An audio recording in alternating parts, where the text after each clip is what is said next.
Hi, it's Nishi here, and as promised today I'm going to do a bit of an analysis on Rachel Reeves and Labour's first budget yesterday from the point of view of a business owner. There was quite a lot of changes, but what I'm going to do is I'm specifically going to focus on the things that are going to affect small business. But what I'd like to do actually is, before I go into all the stuff that has changed, I'd like to quickly just talk about the stuff that hasn't, because you might be watching this and it might actually just put your mind at ease quite early on. So, one thing that's not changed is corporation tax, although the last budget the Tories did, or I think it was the one before, corporation tax went up significantly, so it's already at historic highs for businesses that make healthy profits, but that hasn't been touched. Neither has VAT, unless you're talking about VAT on private schools, but we're not here. And in general, like dividend taxes, because I know a lot of small business owners actually take a small salary and then pay themselves via dividends. So dividend taxes have actually remained the same as well. So quite a lot of things that really do affect small business owners haven't necessarily changed. And also one other thing which a lot of people were expecting to change but hasn't is essentially the amount you can contribute into your pension every year tax-free, and also the tax-free lump sum you can take out of the pension. So there has been a change to pensions, which I'll cover later on in this video, but those are all the things that are broadly where they were. I guess, to add to that, actually, like capital gains tax on property is, on residential property is where it was, so actually that's quite a big surprise. And but there have been changes to capital gains tax, so I'll cover them later on. So the three biggest changes in this budget that will affect a small business are what I call fiscal drag, and then the changes to national insurance, and then the changes to the national minimum wage. So I'll start with the first one. What is fiscal drag? Well, every year prices go up, inflation goes up, and because of that, people need to charge more, they need to earn more. And what that means is, if the government then doesn't put up allowances like your personal allowance or your pensions allowance or your basic rate of tax, then in real terms you end up paying more tax anyway, because you're earning more, but the allowances, tax-free allowances or reduced tax allowances, are the same. So as a proportion of what you earn, your rate of tax has actually increased, because more of that's gone in to the higher rate or into the basic rate than it had before. And that's what fiscal drag actually means. So it's worth pointing that out, because the budget never actually officially acknowledges that, but it's probably the biggest stealth tax out there, the fact that certain allowances just haven't increased for years. And what the budget did confirm is those allowances, like the personal allowance for example, they're not going to increase until 2028. So it's very, very substantial. The second one, I'll talk about the national minimum wage first, because I guess that's probably the easier one out of the one after, about national insurance. But national minimum wage, like at the moment, it's $11.44 for an adult over 25, I believe. And then that's going to increase to $12.21 next year. I believe that's about a 6% increase, although I haven't worked it out exactly. So what does that mean? Well, it means people, it is an above inflation increase in pay. I think the inflation rate at the moment is less than 2%. So it's almost 3 times the inflationary rate. I know people say, well, it's great for the lowest earners in society, but what also happens is everyone else relatively to that has to then get a similar pay rise quite often, because the gap between people's pay often is based on their skill set, and if that skill set hasn't narrowed, then neither should the pay gap. So I suspect it won't just be about the minimum wage workers, it will knock on to everyone in society. But people start budgeting for that now. Ultimately prices have to go up because you can't make less of a margin, and the other side of it is you just got to make sure you're getting the very best value out of every single member of your team that you have.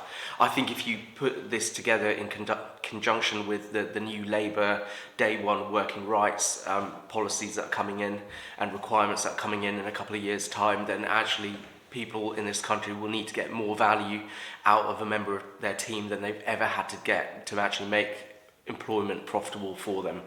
Okay, then the next one. This one's controversial because some people love it, some people hate it. The changes to the employer's national insurance rate.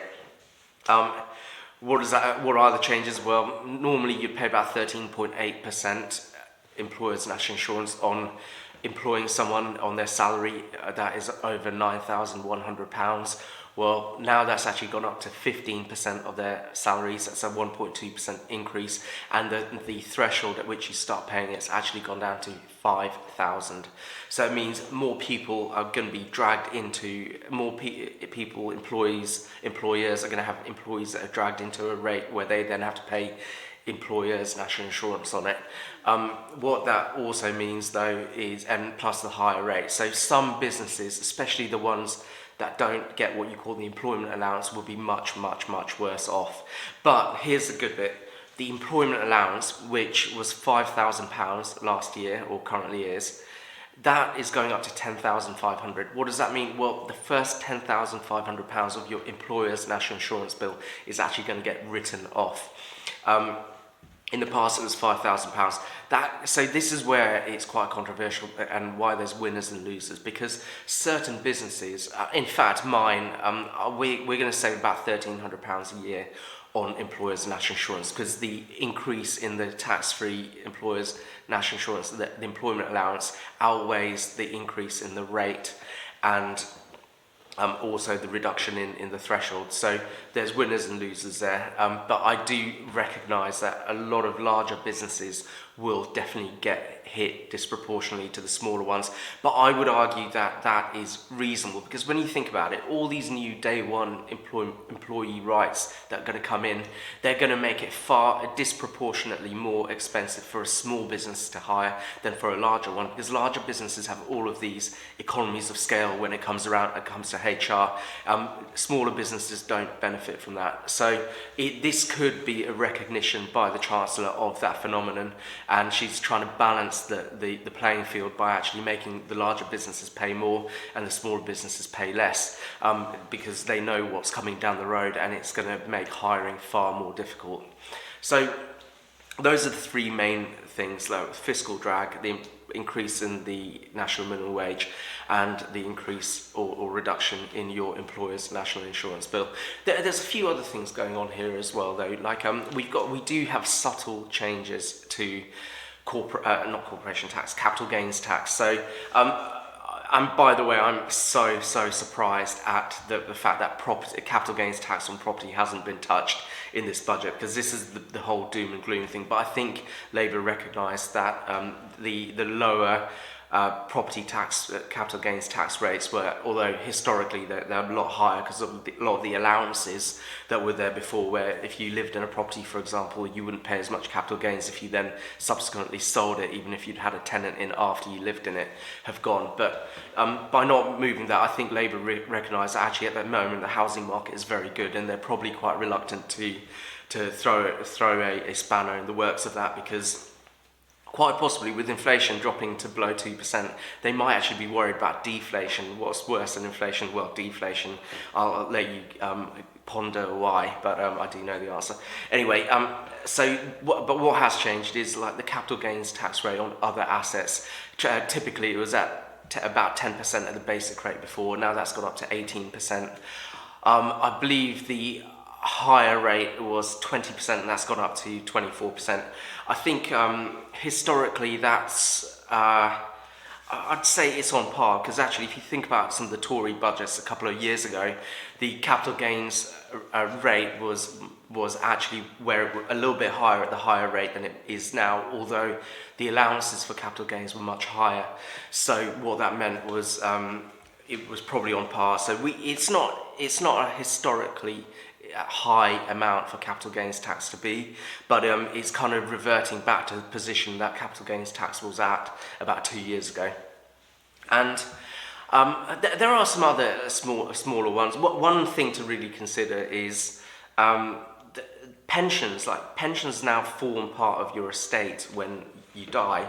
I mean, most of our clients, they don't really care about this now because they're about my age or thereabouts. But ultimately, in the past, where if you left a pension fund to your kids after death, for example, they would get that tax-free as if it was outside of your estate and not have inheritance tax placed on it. Whereas now they're abolishing that rule, and pensions could well fall within inheritance tax for a lot of people who die at a certain age. I think I'd have to do a separate video on that anyway, because it's a bit more complex than I can make out here. And really, the what we call BADA, or Business Asset Disposal Relief, otherwise known as Entrepreneurs Relief, a slight increase in that. It used to be 10%, now it's 14%. Do I really care about that? Maybe, maybe not. It's one of those things that only really affects you when you're selling your business, and I'm probably not going to sell my business for a very long time, and probably a lot of our clients aren't. But 4%, is it really going to make a difference? Who knows? I suspect the message it sends to people is worse than the actual 4% increase. And the Entrepreneurs Relief has always been there as a way to reward, but also speed up the exit of a business of an entrepreneur who knew how to create one, and then could then go on to create more businesses, which historically has been very, very good for the economy. So certain tweaks they've had here, they might not really raise that much tax revenue, but they will send a message. So there's a few other things, but I'm not really going to go into what they are at the moment. I guess if I had recommendations for people, they're probably, nothing's really changed in business. Whilst the changes in the tax can be frustrating or relieving, I still don't believe people are going to run their business differently because of a few percentage tweaks here or there. If you need a member of staff, if you find the right person, you're going to find a way to afford them. If you've got an initiative in your business that's aligned to your overall goals, you're going to find a way to do it. And tax, in the end of the day, is a cost, and I think businesses just need to, every year, should be looking at what their actual costs of their business are, including tax, and then making sure they've got a strategy to pass that on to their customers so they don't get behind and they don't get unprofitable. And that is the ultimate point I'll make here. Like, don't just look at the rate of inflation when you're looking at your pricing. Look at the cost of everything you do, because the rate of inflation is not, might be an overall national average, but it is very specific. It varies specifically in various industries. So you've got to really understand what is right for your industry and your business.